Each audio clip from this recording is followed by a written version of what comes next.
Hi everyone, and welcome back to Writing Guy. This video is going to be something a bit different, so let me know in the comment section below if you enjoyed it. Now let's get back to the video. Sometimes finding your way in business isn't about a grand plan or a sudden breakthrough. It's about how those small moments, those quiet shifts that change everything. Before we get into today's story, I want to thank you guys for keep supporting awritingguy.com. Whether you're working on improving your writing skill or when you're looking for high quality writing goods, at my website, awritingguy.com, there's always something for everyone. From insightful guides to fountain pen reviews to premium journals, pens, and accessories. I'm adding more products for you guys to elevate your writing needs. Whether you're jotting down notes for your next big ideas or crafting the perfect letter, awritingguy.com has the tools and the inspiration to help you get it done. Visit awritingguy.com today and check out the collections.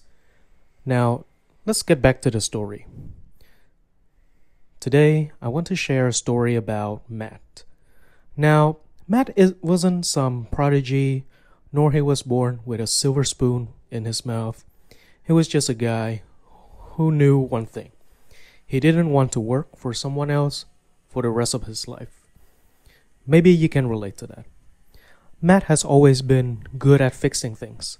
Computers, phones, gadgets of all kinds. It was a talent that seemed small, almost insignificant, but it was his. So when the time came that his job at the tech repair shop didn't offer him much room to grow, Matt started to ask himself, why am I building someone else's dream when I could be building my own? And that's where his story really begins. At first, like many of us, Matt fell into the same trap of waiting for the perfect moment. You know the one, the magical day when all the stars align and suddenly everything feels right. But what Matt soon learned, and what most of us come to realize, is that the perfect moment doesn't exist. The first turning point came in the form of an old man with a broken laptop. It was an ordinary day at the shop, but something about the encounter stuck with Matt. The man was tired and frustrated, having been shuffled between big box tech stores that had no real interest in helping him. Matt took the job, fixed the laptop, and didn't think much more of it. But when the man said something that hit him, "I've been to a dozen places and no one cared like you did. You treated me like a person, not a ticket number." It was such a simple moment, but it unlocked something in Matt. For the first time, he realized his value wasn't just in fixing things. It was in the way he connected with people. The realization grew from there. Matt began to imagine what it would be like to work directly with people, not as a faceless cog in a big machine, but someone who made a genuine difference in their day. He didn't have a grand vision of scaling up to a massive enterprise. Instead, he just wanted to build something small, personal, and meaningful. So he started slow, really slow. In the beginning, it was just a side gig, repairing laptops, phones, and tablets in his garage after work. He didn't make a big splash about it. No flashy social media campaigns, no big announcements. He just let his work speak for itself. And then something interesting happened. Word spread. Customers weren't just talking about the repairs, they were talking about how Matt treated them.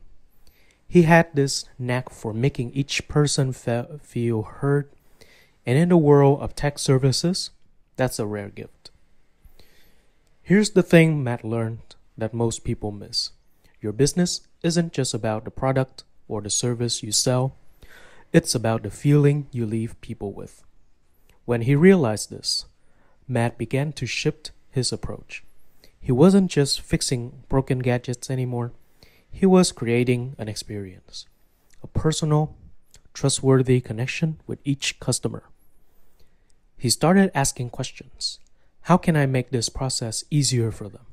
How can I reduce their stress? He took a genuine interest in their stories and their frustration. People felt it, and they kept coming back. Not because he had the fanciest equipment or the cheapest prices, but because he cared. Of course, it wasn't all smooth sailing. There were plenty of setbacks, like the time he ordered a batch of replacement parts that ended up being faulty, or when his garage flooded during a storm, soaking half of his inventory. But those weren't the things that defined his journey. What mattered was how he responded. Every challenge was a chance to learn. Instead of seeing them as reasons to quit, he viewed them as opportunities to refine his process. And gradually, over the course of the year, Matt's side hustle became more than just a weekend project. It turned into something sustainable. Matt never scaled up to some giant operation. He didn't need to.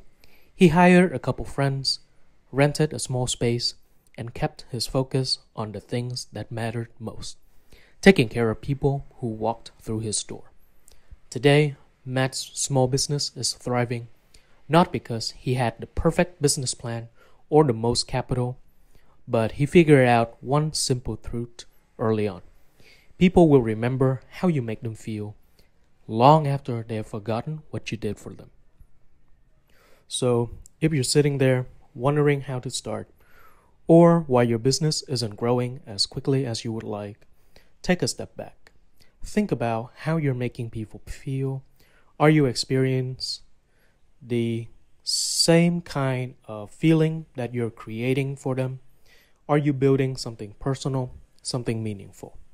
Matt's story isn't about overnight success or a viral moment. It's about the slow, deliberate work of growing something real. It's about treating people like people. And maybe, just maybe, that's all it really takes. Again, this is a fictional story that I wrote for myself, and I hope this is useful for many of you. Thank you guys for listening. If you enjoyed the story or found something inspirational about it, considering sharing it with someone who needs to hear it. And before you go, please remember to check out awritingguy.com. Whether you're crafting the great next novel, or improving your handwriting skill, or simply to enjoy the feel of high-quality writing goods, I think I may have the review, the article, and the photos you might want to look at. Visit awritingguy.com today and explore the collection of articles, photos, and writing goods. Thank you guys for watching, and I'll see you in the next one.